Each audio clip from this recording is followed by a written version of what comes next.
What we are constitutionally is contained in the blood, our DNA. Everything we are, information for the replication and sustenance of life.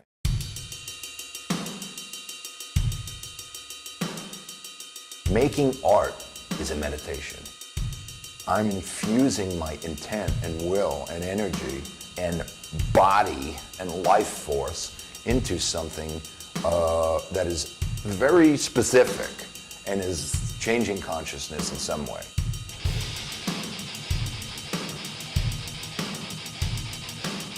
I've made art my whole life, and I've always been listening to music.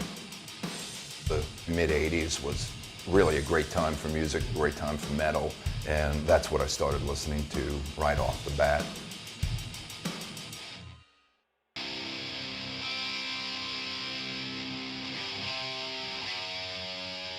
Slayer, I've been listening to my basically whole life. It was Seasons in the Abyss that really got me into them, and then Divine Intervention blew me away. The Slayer tour painting, I think that just embodies what Slayer's attitude and approach towards their music and life and beliefs have been. Like a lot of musicians who are in it for the right reasons, I think that they've just always made the music that they wanted to hear, and with a completely unapologetic attitude. Slayer is a force of nature in their own right. They're right up there with like fire. I believe it was the year 2015, and I was tattooing Brian Werner from Vital Remains. He had this crazy idea. I said, you ever think about painting on a guitar, in blood? And he talked to Gary Holt and told him this idea, and Gary was like totally into it.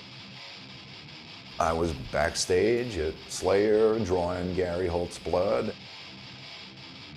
This instrument is the vessel.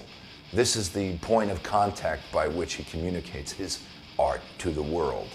And because it's blood, it's just even more surreal. I mean, this used to pump through his heart.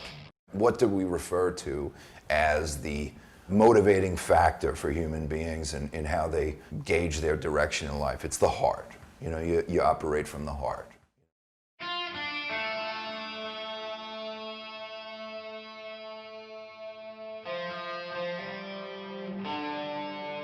Never in my life had I imagined I'd be coming into contact with some of the people I've respected and so forth.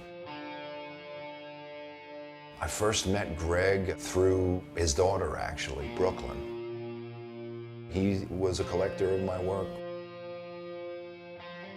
He was just the coolest, down-to-earth, realist dude. And he said something along the lines of, hey, brother, would you be interested in possibly painting artwork for my next album?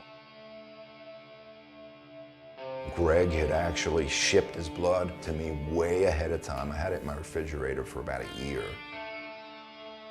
Working on that painting was a singular experience for me.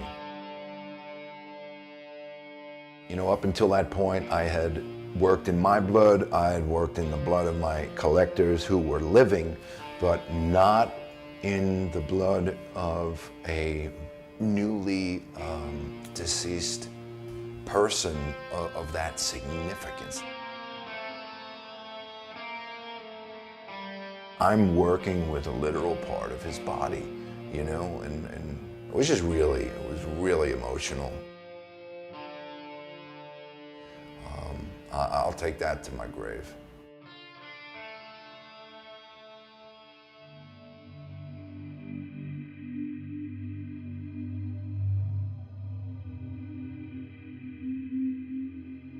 If I didn't have art, I'd be dead or in prison, and I can say that with certainty. So for me, it was not only a catharsis, but a vocation and a way to sincerely relate to and understand this world And I believe that's very much true for Giger. My first exhibition was at the H.R. Giger Museum Gallery in Switzerland.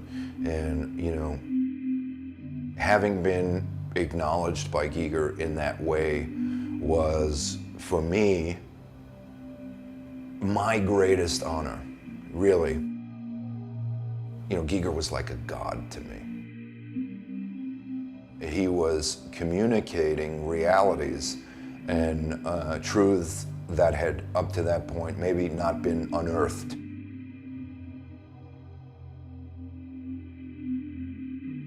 One of the things that Giger instilled in me personally about art was an artist never talks about his work. He felt that the art itself was the communication, you know, that no other words were necessary. Giger himself was just the kindest, sweetest person, and I don't think we're going to see in human history anything like him again in this iteration of the cosmos.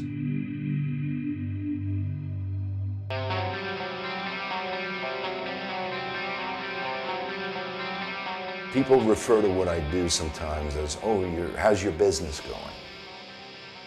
I don't see it that way. You know, this is a life path for me, and the people that I've connected with are there to stay. And that has been based on the authenticity and commitment to one's own constitution and what they've chosen to do with their lives. All life has meaning. It's just a matter of finding it and making it.